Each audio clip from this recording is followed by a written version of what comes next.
ಮನೆಯಲ್ಲಿ ಅಕ್ರಮ ಶಸ್ತ್ರಾಸ್ತ್ರ ಸಂಗ್ರಹ ಪ್ರಕರಣ ತಿಮ್ಮರೋಡಿ ಜಾಮೀನು ಅರ್ಜಿ ವಿಚಾರಣೆ ಮುಂದೂಡಿಕೆ ಆಕ್ಷೇಪ ಸಲ್ಲಿಕೆಗೆ ಕಾಲಾವಕಾಶ ಕೇಳಿದ ಎಸ್ಪಿ.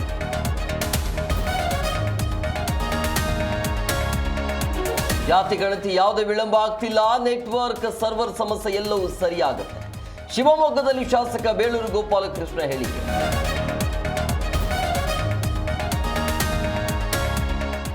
ಮುಂದೆ ಯಾವ ಚುನಾವಣೆಗೂ ಸ್ಪರ್ಧಿಸಲ್ಲ, ರಾಜಕೀಯ ನಿವೃತ್ತಿ ಘೋಷಿಸಿದ ಗೀತಾ ಶಿವಣ್ಣ.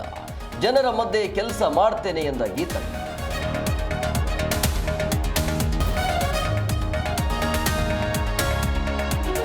ಹೊಸಪೇಟೆಯ ಸಿಲಿಂಡರ್ ಸ್ಫೋಟ ಪ್ರಕರಣ, ಸ್ಥಳಕ್ಕೆ ಸಚಿವ ಜಮೀರ್ ಭೇಟಿ ನೀಡಿ ಪರಿಶೀಲನೆ.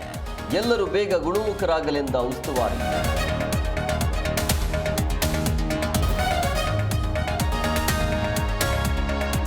ರಾಜ್ಯದಲ್ಲಿ ನಿಲ್ಲದ ಮಳೆ ಆರ್ಭಟ, 8 ಜಿಲ್ಲೆಗಳಲ್ಲಿ ಯೆಲ್ಲೋ ಅಲರ್ಟ್ ಘೋಷಣೆ. ಉಕ್ಕಿ ಹರಿದ ಭೀಮಾ ನದಿ ಅಬ್ಬರಕ್ಕೆ ಉತ್ತರ